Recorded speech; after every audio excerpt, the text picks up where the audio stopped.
I tried to book several retreats actually.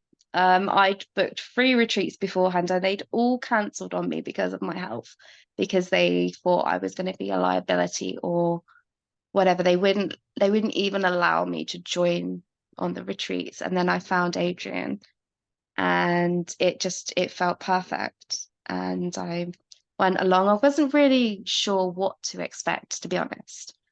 I've been practicing kind of mindfulness meditation for 5, 10 years at that stage. But even from the first time you sat us down and you said, forget everything you think you know about meditation, you got any books, the best thing to do is to sit on them and meditate.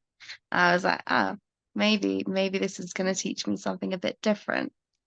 And by the end of the weekend, it opened up my mind to the possibilities that I wasn't trapped. I wasn't a victim.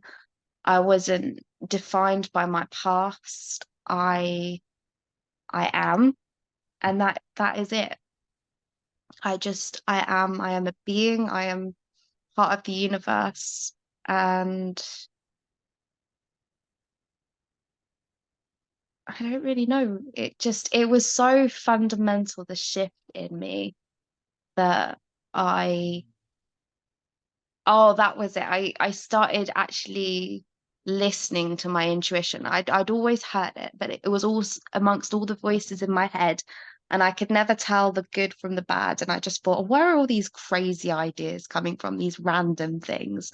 And then I started tuning into it and hearing it and realizing that actually those ideas were the best ideas I'd ever had. And I don't believe they are my ideas. I believe they come down from the universe through me, and I'm just a tool. I have to execute them. And whilst I was in the middle of some of the deep meditation towards the end of the retreat, when we were doing the emotional cleansing, I just got a vision, or I don't know what you want to call it. I just knew deep in my chest, in the core of my being, that this was the start of the journey.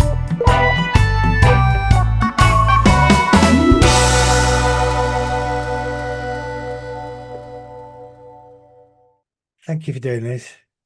No, you're welcome. Yeah, but you've got really, when your experience of awakening and transformation is it's quite amazing, And if I hadn't been part of it and witnessed some of that, I don't think I'd believe it myself.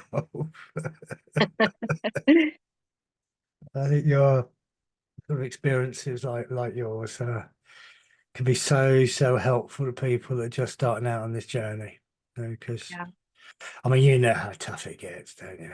Yeah. It gets so tough that you just beginning was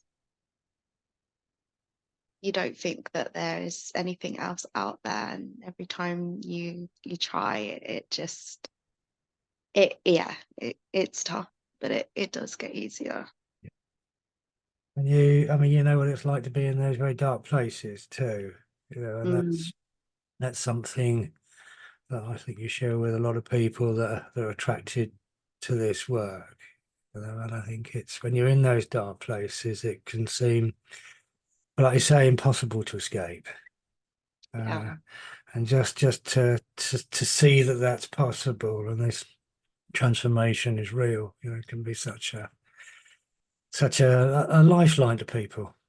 Mm, So this is, I really appreciate this, and this is really important what you're doing, because by hearing your experience and your story, that inspires people and might help pull them out of the darkness themselves.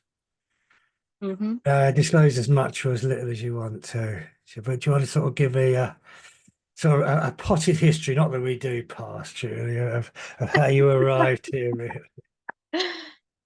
So my past is complex and full of, well, it depends how you look at it, I think, but not good things, I think, is the easiest way to say. It's been a very unstable unstable life and stable childhood and foundation with a terminally ill parent and absent and abusive other parent, and didn't have much solidity kind of growing up. And when my mum passed away, the entire world caved in, and my family weren't as there for me as they should have been. Well, they weren't there for me at all, to be honest. And the whole world that I had known was over. And there was two things I could do. I could just stay in my little hole and dig myself deeper and not get out of it, or I could see that now the whole world had ended and the worst possible thing that could have happened had happened, that maybe there's something else out there for me. And this, I've been through all of this. Surely that can't be the end. There's got to be a reason for everything that I've been through. I have to have a purpose, and there's got to be more for life, because I believe in the balance. And honestly, if you've been dealt with uh that much trial and tribulation, then the rewards Mm, should mm. at least make it worth your time, worth everything you're going through. And I was pretty fed up with the whole, to be honest. I'd been seeing it for a long time. I mean, we got my mum's terminal diagnosis when I was about 10, I think. And just growing up knowing that there's the future that I want is not particularly, I don't know, not really there. Like it all felt like a kind of dream, living in a fantasy, knowing that it could come crashing down at any minute. And I think that's probably why the anxiety, the people pleasing, bit of depression, all kind of became who I was almost. I used to be a very lively, bubbly, chatty person. I could talk to anyone. I was always full of such hope and such life, and I was such joy to be around, and just slowly drained from me growing up. But I think I found out about mindfulness for the first time when I was about 16, before my mum passed away. And back then, I used it to deal with chronic pain. I have a number of complex conditions, one of them being complex regional pain syndrome, which is actually one of the most painful conditions in the world. It's more painful than childbirth, and that's constant in my right knee all the time. It's like my knee's giving birth to another smaller knee constantly. So I'm glad you're I really smiling. up to my eyeballs on morphine on a daily basis. I didn't remember sitting half my GCSEs because I thought I was talking to the fairies, and I was quite surprised to know that I'd passed my GCSE English, when honestly still can't remember taking that exam. But I decided that there'd got to be a better way, and slowly started using different mindful techniques to not just express how I was feeling, because I'd become so dissociated from everything, from myself, from my body, because of the pain, but also because of all the emotions and the insecurity that was going along with it. And being in myself, in my body, was, and still sometimes is, the hardest thing.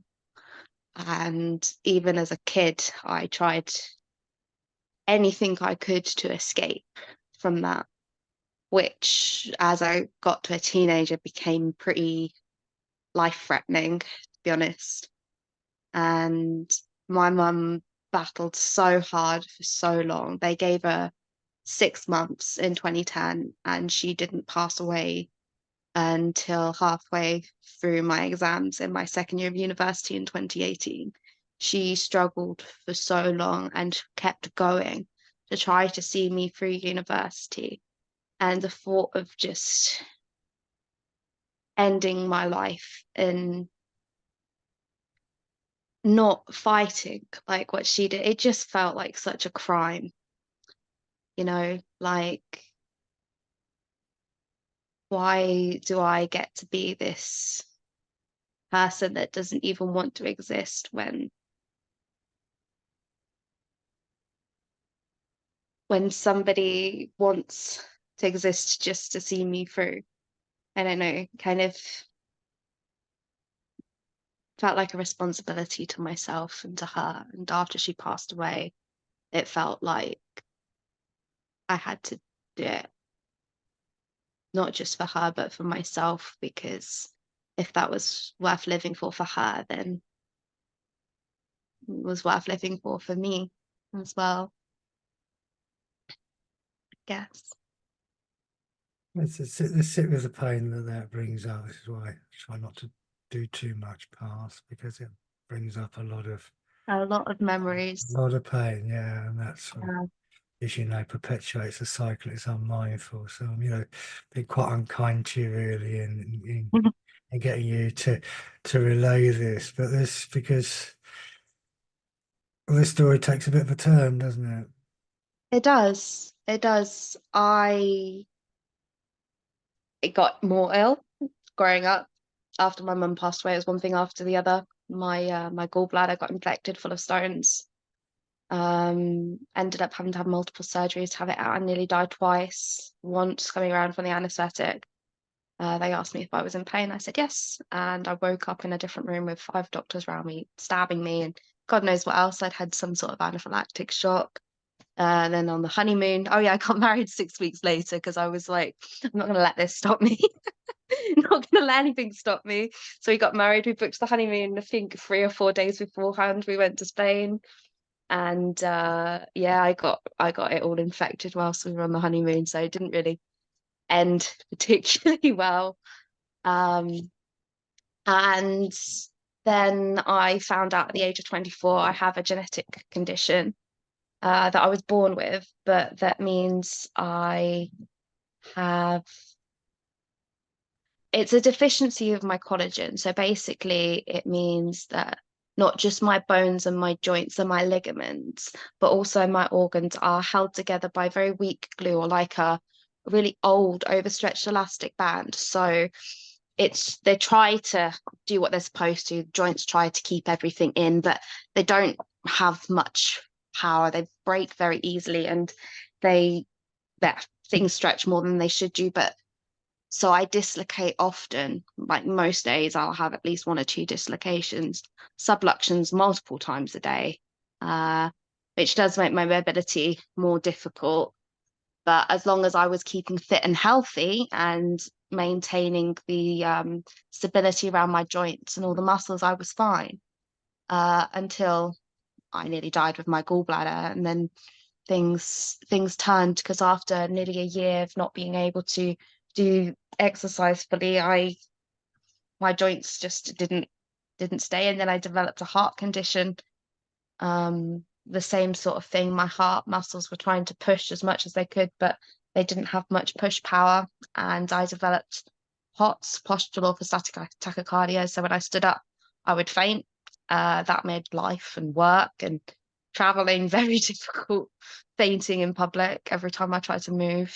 And it got to the stage where I had quite extensive spinal damage from work because I decided it was a good idea to push my body and not listen as much as I should have done, and ended up with, yeah, quite severe spinal damage. And they told me I wouldn't walk again and that I wouldn't be able to continue my career as an ecologist, which is something I'd spent a very long time and gone through a hell of a lot to to get.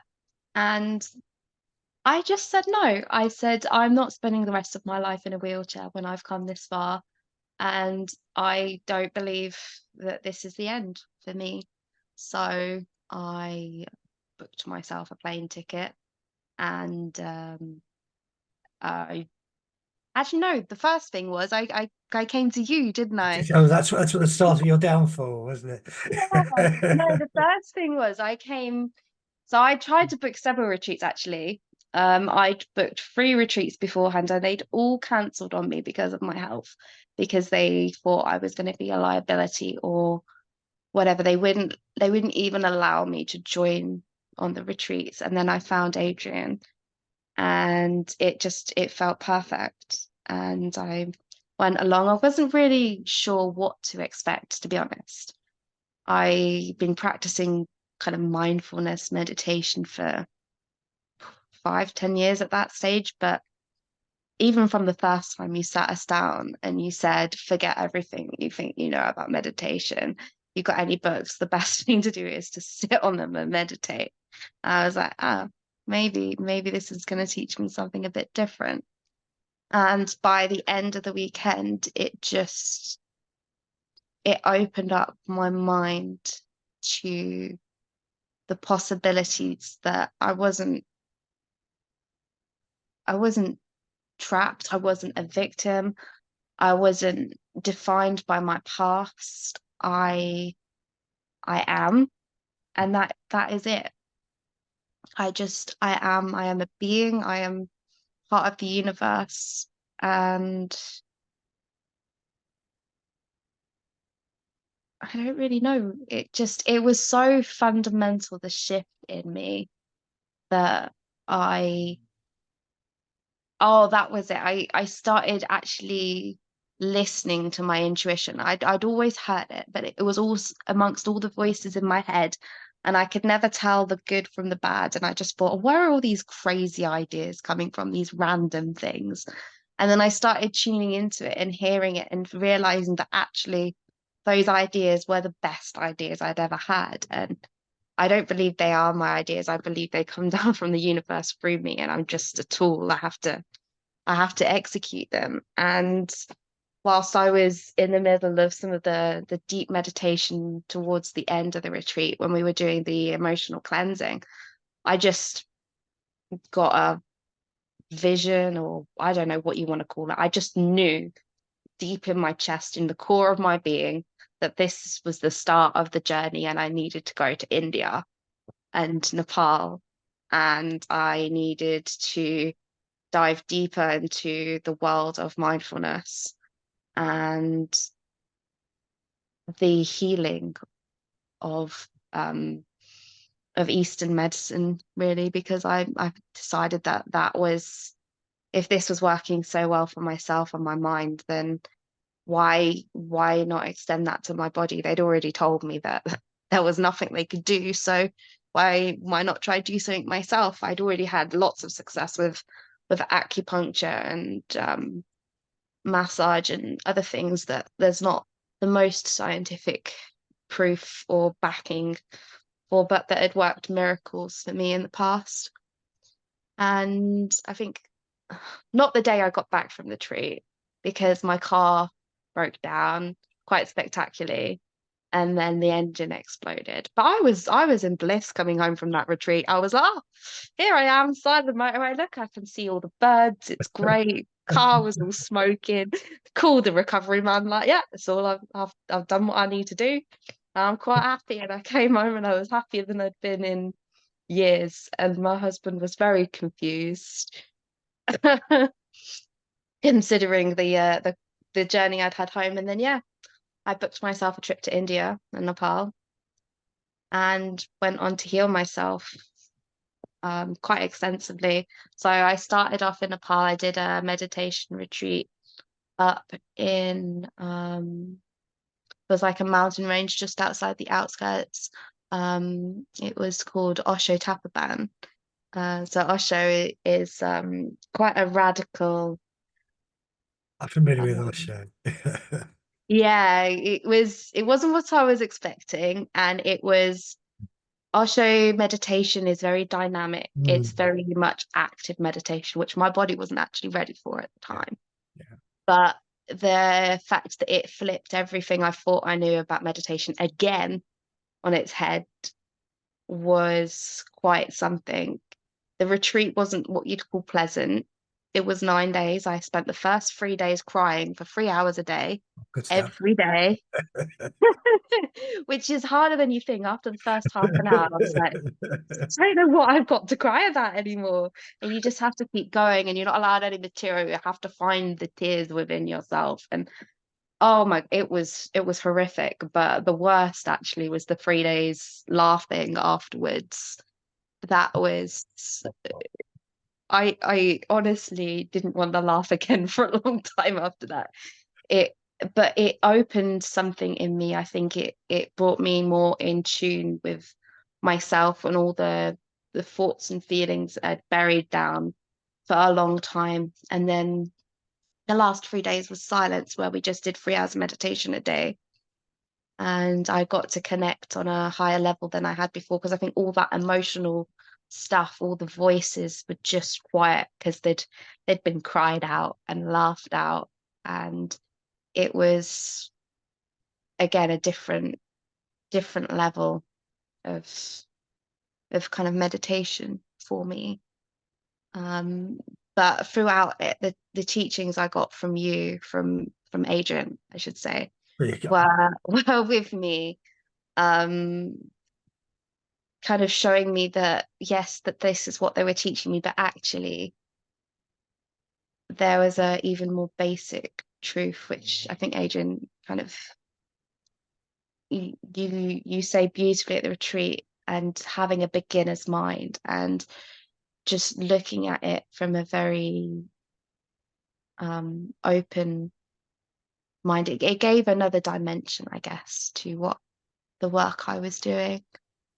And then I went to India um, for 4 weeks, and I did a Ayurvedic Panchamana retreat where I cleansed all my organs and managed to heal my spine quite painfully, I might add. They did this technique called a pounding massage, where they'd got these two massive poultices and they'd literally pound my spine and get my slip disc to kind of go back in to where it was. And it was agony. Some days I couldn't walk.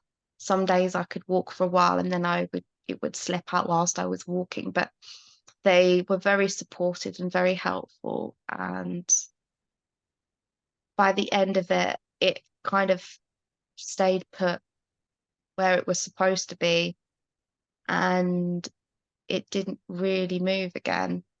I mean, it has still moved a little bit here and there since I've been back, but the change has been incredible. My mobility is back. I'm no longer needing a wheelchair. I barely need my stick most days. I can walk around just fine. My POTS is better because I've been strengthening the muscles in my neck, which have got something to do with the signals between my brain and my heart. And apparently, that can help with people with my conditions. I've been doing that. And it feels like I've got my life back as much as I can at this moment. After I came back from India, I knew my journey hadn't quite finished. There was a beginning. I'd done my middle, but I needed some sort of end. So I booked in with the advanced retreat and came back to see Adrian and tell him all about what I'd discovered and what I'd learned. And as soon as I walked in the door, I realized that they barely recognized me, that I was a very, very different person than who I was when I walked into that first retreat. Not just by the way that I looked, my skin was glowing, I had life in my eyes again, and I was just a more confident and person that was more at peace with themselves. You But physically look different. yeah, Yeah.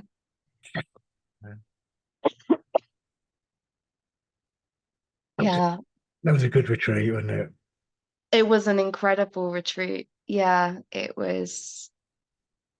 kind of amalgamated everything I'd got into that point and brought it back to basics again and refreshed me on the fundamentals, and then found a way to weave everything into something I could use daily, and just kind of have with me as a foundation of who I am, who I become.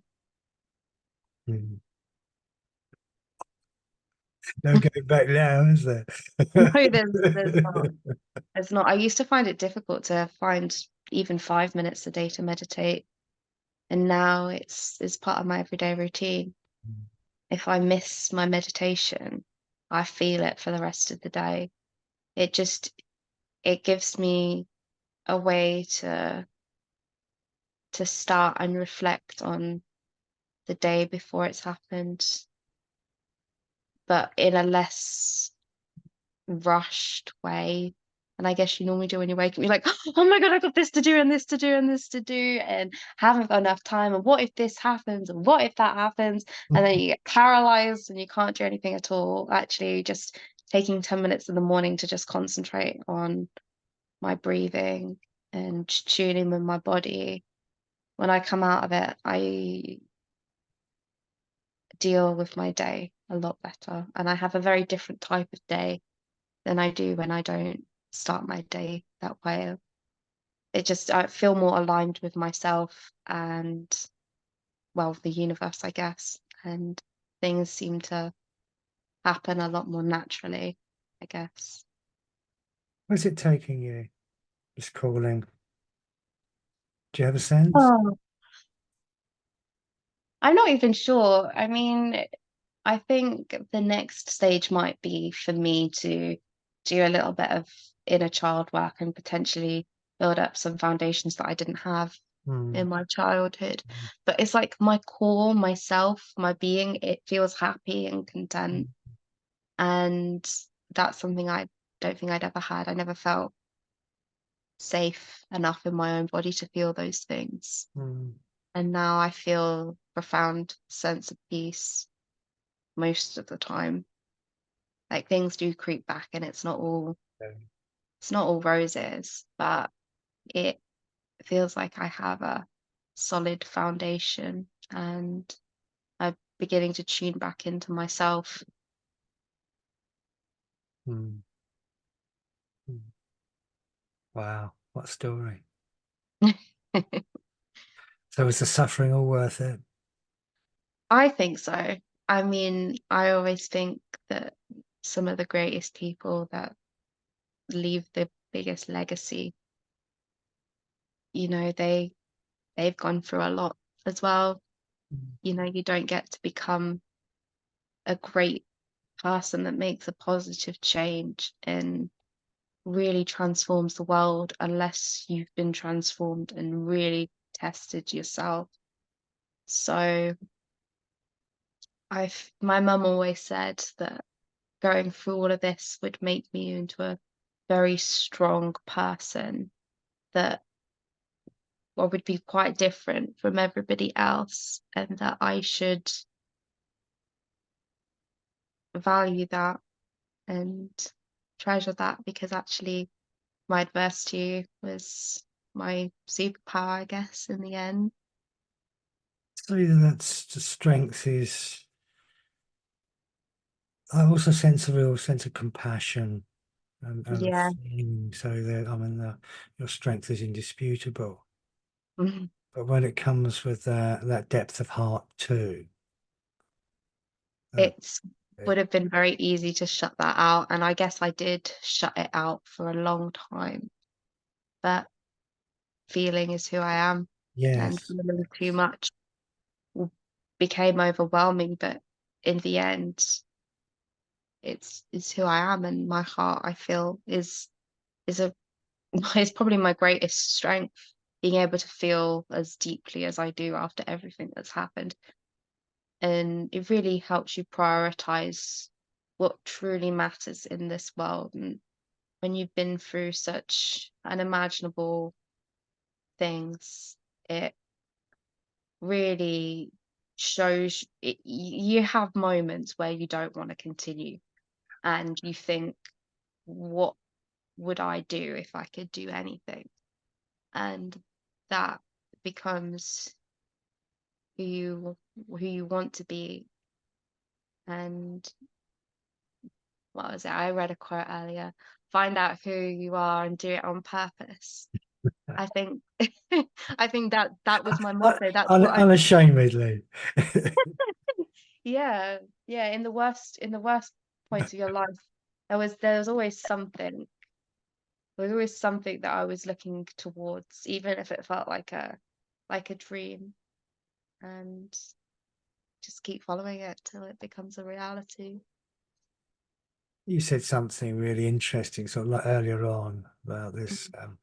something coming through you, Yes, yeah, and pointing to uh, a connected higher level of mind.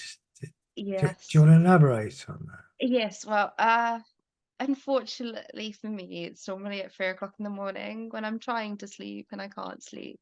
But I get these ideas. I get these I had my very first actually. Normally it's just bits and pieces that I get, and I'm like, oh, that would be a good idea, or maybe I should do that. But I got my first fully formed idea. It was so intricate and elaborate, and I was like, I genuinely couldn't have thought of this if I'd spent 100 years planning it. Mm. And it came to me, and all the pieces were in place, all the things that could have gone wrong. It had a solution. It was so incredible that I was really taken aback. And I took that idea to my husband. I'll probably tell you what it was. It might not seem that profound, but it was about so there's this charity I like volunteering with, and they're called Brighton Permaculture Trust. And the work that they do includes permaculture, which is it's kind of like a more sustainable form of agriculture, but it's about earth care, people care, and fair share. It's about making the world into a better place, but in a more sustainable, practical way. And I had this incredible idea about how I could utilize all of those principles and come up with um, this activity kind of we could do that would engage the local community. It would give back to them. It would raise us. It would do a lot of things basically, and it blew me away. You I've had feel the energy that's generating. I know it still excites me. I look back at it and I mean, I was like, that wasn't me. That came from somewhere else because like I come up with ideas and my ideas are great. But it's like when I try and like for example, I've been trying to apply for jobs recently, right? So when I write a cover letter or whatever it is you put into these jobs, if I try and write it in the daytime, I put all my time and energy and I'll spend hours on it and I'll read it and it's good and it may well get me the job. I take some of those questions to bed with me, and at 3 o'clock in the morning, I just start writing. It all just comes out in a big blur, big whatever you want to call it. And I'll look back for it in the morning and I'll read it and I'm like, holy cow, this is incredible. I would have spent all day and I wouldn't have come close to the ideas that have come to me now that the way I can express myself, the way that it all just comes together. It's something that I'm learning to kind of tune into and utilize a lot more. have you come across a book called Course in Miracles? No, Uh, I'll have a look at that it. was channeled by two people at 3 o'clock in the morning. Most incredible book.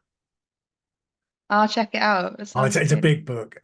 Oh, okay. It takes a little while to work your way through the course, but it's an incredible book.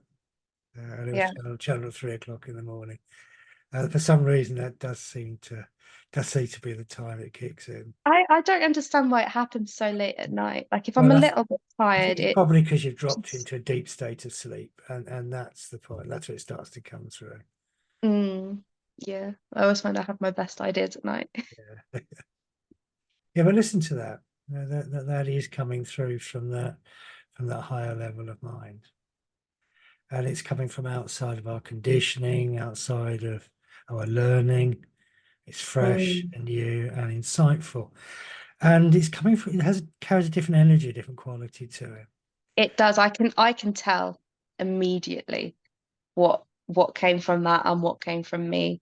And it feels, I almost feel like I'm an imposter when I put these ideas down, when I put these out in the world, because it feels at such a higher frequency than It myself, I it guess. is, and So I'm a purer. the job application will contain that energy, Yeah. and that will mean you're instantly rejected by many.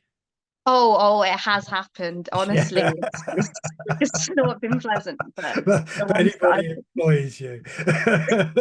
yeah, I think they're a bit scared of me, to be honest. It has happened in previous jobs. I think my managers can tell that I don't like to be not told what to do. I mean, within reason, but if it doesn't align with my intuition and my core, I say no, and they don't like that very much. Some organisations do. They encourage that, Mm, encourage their colleagues to be creative and express and develop their skills and their abilities and be abundant and creative within yeah, reason. Yeah, and they will be much more attracted to that kind of energy, and they're the people. I'd like to find some of them. Well, they will find you with that Mm. vibration.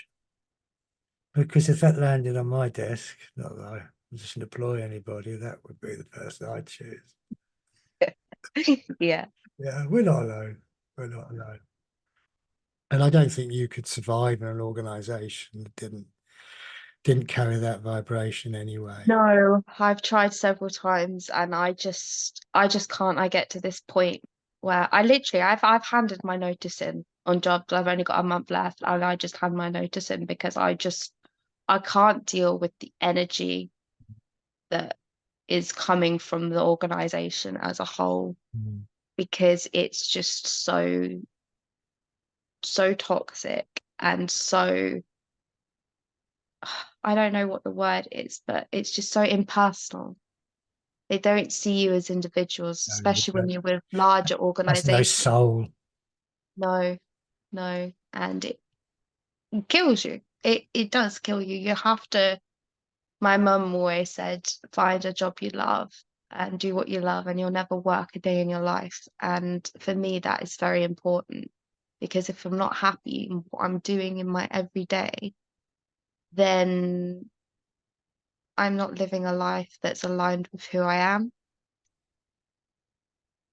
Mm. And once I've sensed that, and I sense that it's not going to get better with time or with a new manager or with this or with that, it's just the place, and me and the place don't fit, then I'm gone, because Anything else will sticking make you ill. around isn't going to help anyone. Mm. So we're pretty unemployable then, the pair of us. But Yeah, I think so. but consciousness wants to express, and it wants to express through you, and you're channeling Mhm. something very important there. Right? If you Yeah. listen to that, something will evolve. It will, Yeah. but it's not linear. Right? The old way is, where am I going? That's my goal. How do I get there, and what are the steps in between? That's not how Yeah. we do things now. This is, No. you'll get pieces of a jigsaw. So your charity work will fit with something, Oh my the goodness. person you met, then a job application you put in months Mm. ago and forgot all about, and then suddenly the picture starts to form. It is such a jigsaw, because I've always been an ecologist, and then during my time with my spinal damage, I discovered permaculture, and then I realized, oh my God, I love this just as much. And then I've along the way I've been finding other things that I've been finding really interesting, and it's like I can feel the energy in that. Like with my permaculture, it's the same energy as with my ecology, and I just know within myself somehow that that's going to be my future. That's going to be my mission, Yes. even though I'm only towards the beginning of my journey. It it just, when when you know, and I just Yeah, you know. I just have this sense that that's the direction that life is going to take me on when it feels like it. Hopefully it hurries up a bit, but Well, I think, yeah, that's always been my frustration on a similar sort of mm, experience, that it just ain't happening fast enough for my ego. Right. oh, my finances as well. I mean, they would really appreciate me getting a Yeah, job well, sometime soon. consciousness likes to keep you lean. Mm, I mean, I've often thought, it'd be nice to have had some money on the way, but I think it might really spoil things. I think that too. Because if you've got no money, it makes you creative, doesn't it? And it makes you Mm, resourceful, and it keeps you on your toes. You have to have your wits about you. And I think if I'd somebody give me a big chunk of money way back, I'd have just got lazy and wasted it. yeah, I think when you've got to do it all yourself, you with whatever you can, it really turns you like my garden. Yeah, I had no money and I needed to I wanted to make a permaculture garden even with my spinal damage. I managed to do it. I may have had some help from my husband, but honestly, I made most of the raised beds myself. yeah. When they told me I wasn't going to be able to walk, I was like, "Ah, drill doesn't involve walking. I can manage that." And it does it makes you creative and find a way even when you can't see one. If you And want something that much, then that- and that's how it evolution. That's how evolution works, isn't it? mm, Evolution works. Um, I, I get the frustration, hmm but what you need to understand is when you're operating from this level of mind, it's not all up to you. yeah. Yeah, there are other people putting together part of the plan. Mm, Sometimes situations and things take a little while to catch up from yeah. true line. Mm. But I get the frustration. Yeah. But it does all feel worth it in the end, eventually. That's what Everything happens for a reason, even if you can't see it at the time. you're already okay now, aren't you? Yeah. You're already okay now, and that's that piece that you're talking about, isn't it? There's the ups and there's Mm, the downs, and shit happens, and that's life. yeah. If you're expecting otherwise, you're really going to suffer. Yeah. Yeah. It's being okay with the ups and the downs, and it being at peace with them, and that's Yeah. the shift. And I think expecting them as well, not actively resisting it all the time, not fearful of the next one, just accepting that life is a balance and it can't always be good because the downs happen too, and that's okay because it's not going to stay that way. And that's It's and then always that down is no longer bad then. exactly. It's got an end. It's not infinite. It's got an end, and it will teach you something because they always do. Yeah. Well, wow. What an incredible woman you are, Hannah. Amazing. Absolutely inspirational. Oh, thank you. Well, I know your ego's going to hate it, but it is the truth, isn't Yeah, my ego is squirming on hell right now. It's like, oh, what do you it? mean, me? No, not it. I'm not talking about it. Because this only happens when it's not here. Mm. Is there anything you wanted to explore? Um, I'm not really sure. Um, I don't want to say confused, but I'm a bit unsure as to kind of the next steps because, as I said, it feels like I've completed one journey and there seems to be lots of different paths I can take, and it's just kind of choosing, I guess, what to do next, or not even choosing, just allowing, kind of getting more in touch with the intuition and My kind of working my out. my advice would be is take a step. Yeah. Yeah, and give your devotion to that step. Okay. And that will take you to another step. And give Mm, devotion to that step. And then yeah. you find you're walking a path. Mm, But you're only concentrating on the step you're on. okay, very good advice. And you may just take a step to realize that that's not the right step. Mhm. And that's still worth taking that step. See, there's no wrong. I see. Yeah. It's either that step's opened up to another step or it tells you to change direction. Mm. And that's how evolution works. I think, yeah, taking the fear from it, because it's not the end of the world. No, it's It's just not the last decision you can ever make, I no, guess. and you can always take a step beyond this step, can't you? Well, you Yeah. invariably will. Mm. Um, it is challenging, it is, but the world is changing.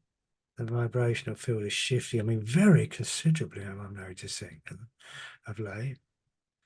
Mm. This can feel very lonely, and we do still live very much in that dense manifestation of the ego. So you're quite out of step with that. So you might not fit in right away. Yeah, I'm finding that quite a lot at the moment. It's I okay. try going back with my old friends and my family, and I eventually see them and I realize that I don't fit the way I used to, but also I can sense people and their vibrations a lot more now. And I realize things about people I've known my whole life that shock me. And Mm. I find out a few weeks later that actually those vibes I was getting from a family member that yeah, known my whole life actually meant it, they're a horrible person and they did horrendous things. And it came as a shock to everybody else, but somehow You I'd felt, already known. I yeah, already felt it. yeah. Okay. You feel that's brought up in you now. Yeah. Yeah, we'll process it as we go. Yes, but of course you're in tune to these things. As Mm, your vibrational field shifts, it does well. No, this is physics, isn't it? mm, You're, if I was to have a tuning fork and I was to bang it over here, and I've got one that's tuned the same over here, it will start to vibrate. They will, they will come into harmony. yeah. So as your frequency shifts, everything that's not compatible with your frequency will be expelled. And those dark people won't get close to you. They won't want to Yeah. be around you. Yeah? And that can mean a falling away of a lot of things. They Mm, were, because we no longer belong to the vibration from which they were manifest. yeah. So there is a falling away, often externally, people, situations, and that can be challenging and quite lonely at times. Mm, But something else is emerging. Now, yeah. if your frequency shift, there's another tuning fork over here that's also vibrating. And you're coming into harmony. And you will find people starting to come into your orbit, new situations arise. They could be people you've known before that are making this Mm, shift with you, yeah. or people that have been in your life you're not seeing for a long time, suddenly making a return because Mm, they're sensing something. So just because it doesn't fit now doesn't mean to say that they may not come back into your life. But anything that's not compatible with your frequency will be limited, eliminated from your field. yeah. But there is quite a lonely period in between as things. It feels like I'm in that right now. If I'm honest. I feel more in tune with myself and yet less in tune almost with the world or with the people, Mm, because I don't fit with the people I used to fit with, and mm, I've not yet found people I do fit with. I'm in mm. this transition period, and it can be quite lonely at Yeah, it times. can. Are you in the Telegram group?